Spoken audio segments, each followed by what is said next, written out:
एक गृहस्थ व्यक्ति थे, गुरुजी ब्राह्मण थे, अध्यापक थे, और लोग कहते थे कि ये इनके जीवन में पता नहीं कभी बदलाव आएगा कि नहीं आएगा, क्योंकि वे किसी कथा वार्ता में जावें या किसी धार्मिक आयोजन में जावें, ऐसी उनकी प्रवृत्ति नहीं थी। अध्यापक थे तो पूरी ईमानदारी से पढ़ाते थे और जीवन पवित्र था उनका, सत्य और सदाचार उनके जीवन में था, लेकिन ज़्यादा किसी बढ़ चढ़ के किसी उत्सव आदि में भाग लें वैसा नहीं। कथा प्रवचन हो रहा उसमें भी नहीं जाते थे।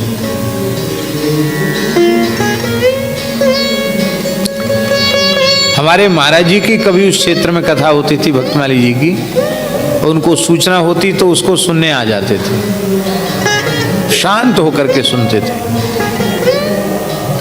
शायद जीवन में 2-4 कथा सुनी होगी उन्होंने। और एक जैसे गृहस्थ पूरा एकदम रचा पचा ऐसे ही थे,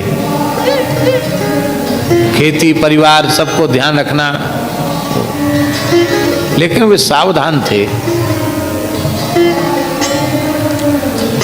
तो जिस दिन वे सेवा से निवृत्त हुए, सरकारी सेवा से प्रधानाध्यापक के पद से निवृत्त हुए, तो लोग गाजे बाजे से उनके घर उनको पहुंचाने गए। ऐसा होता ना, उसको बाजा वजा बजा के ले जाते हैं, बहुत उपहार भी आता है।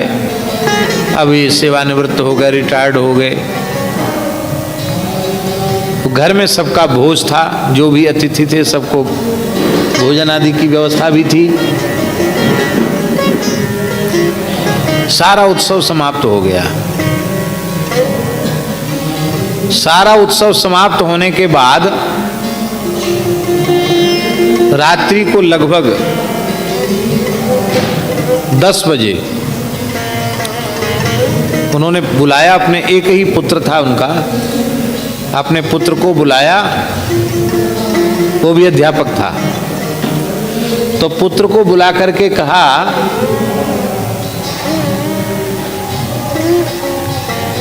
कि अब कोई अतिथि बकाया तो नहीं आने? बोले नहीं, सब आ गए चले गए, अब तो रात हो गई, 10 बज गया, कोई बाकी तो नहीं है, सब काम हो गया, आज का काम हो गया पूरा? बोले हाँ हो गया। बोले देखो, हम जब तक गृहस्थ थे तब तक हमने खूब सावधानी से अपने कर्तव्य कर्म का पालन किया, और भगवान ने हमें ब्राह्मण कुल में जन्म दिया तो हमने संध्योपासन भी किया, गायत्री जप भी किया, अध्यापक थे तो हमने ईमानदारी से पढ़ाया, जीवन हमारा पवित्र बीता। लेकिन अब हम जैसे प्रपंच में पड़ा हुआ अब तक हमने जीवन बिताया, अब ऐसा जीवन हम नहीं बिताएंगे। अब रिटायर्ड हुए हैं तो अब जो काम आत्म कल्याण के लिए, स्वयं के लिए हमें करना चाहिए वो हम करेंगे।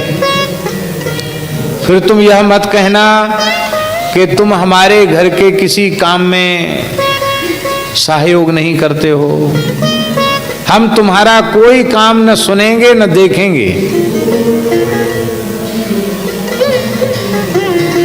किसी भी प्रकार के व्यवहार की कोई चर्चा हमसे कभी मत करना, न खेती की, न व्यापार की, न कुछ नहीं। एक दुकान भी थी उनकी।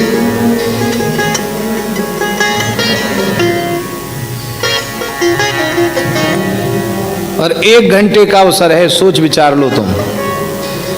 हमारी जो पेंशन मिलेगी, हस्ताक्षर तो हमको करना पड़ेगा, पेंशन पूरी तुम ले लेना, हमको एक फूटी कौड़ी नहीं चाहिए उसमें से। 24 घंटे में एक बार भोजन करूंगा, शाम को गाय का दूध लूंगा और मौन रहकर अपना आत्म कल्याण का साधन करूंगा।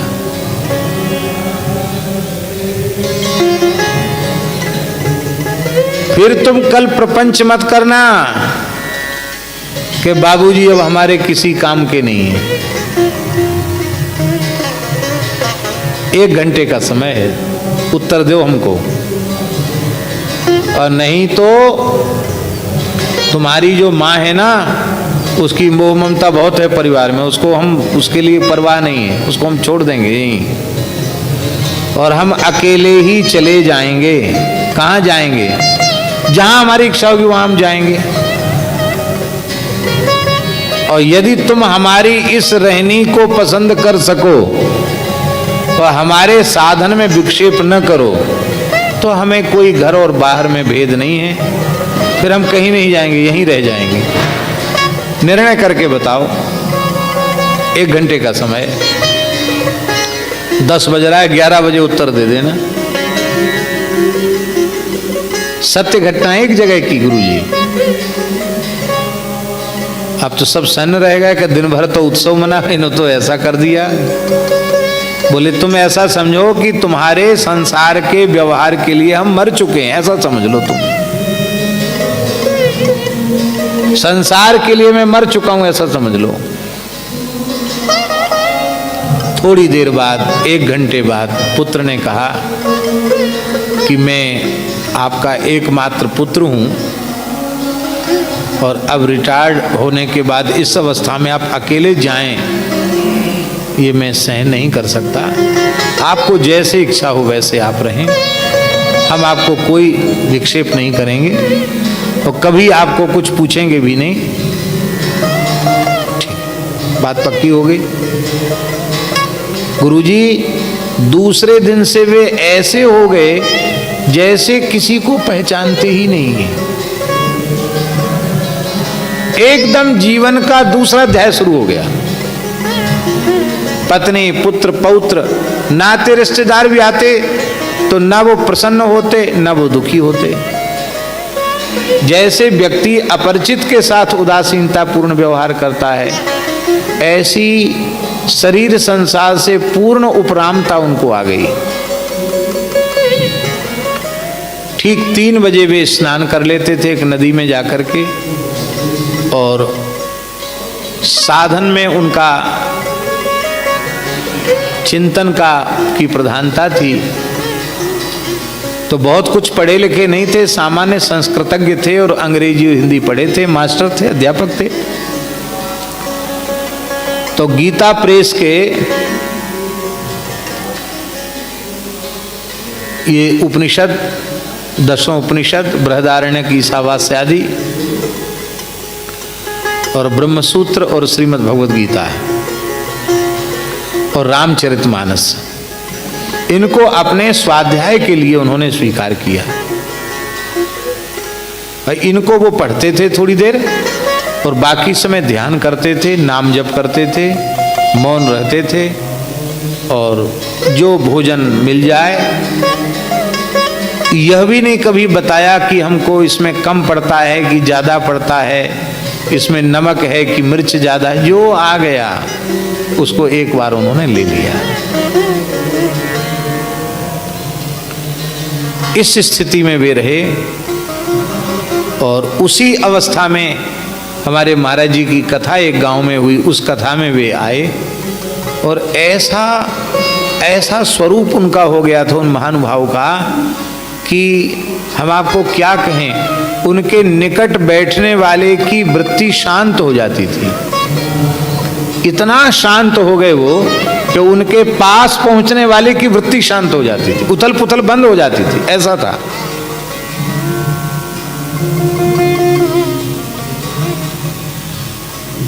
बोलते तो थे ही नहीं।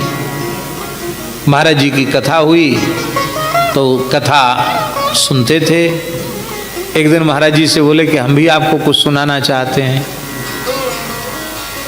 तो महाराज जी बोले सुनाओ पंडित जी, सुनाओ।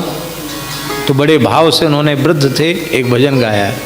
मन की तरंग मार ली बस हो गया भजन, आदत बुरी सुधार ली बस हो गया भजन।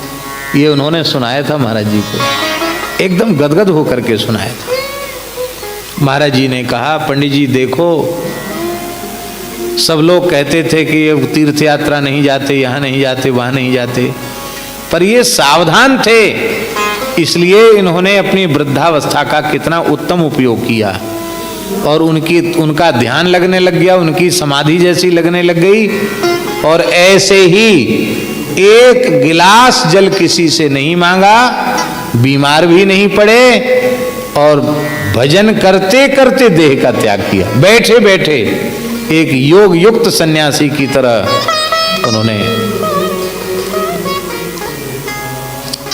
मूर्धानम अभिनिश्रितिका ब्रह्मरंध्र से प्राणोत्सर्ग किया।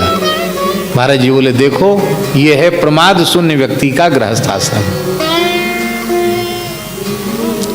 तो वृद्धा, ये बात इसलिए हम निवेदन कर रहे हैं कि ये जिन व्यक्ति की ये बात है उनको हमने देखा है अपनी आंखों से, उनकी बात हम बता रहे हैं आपको।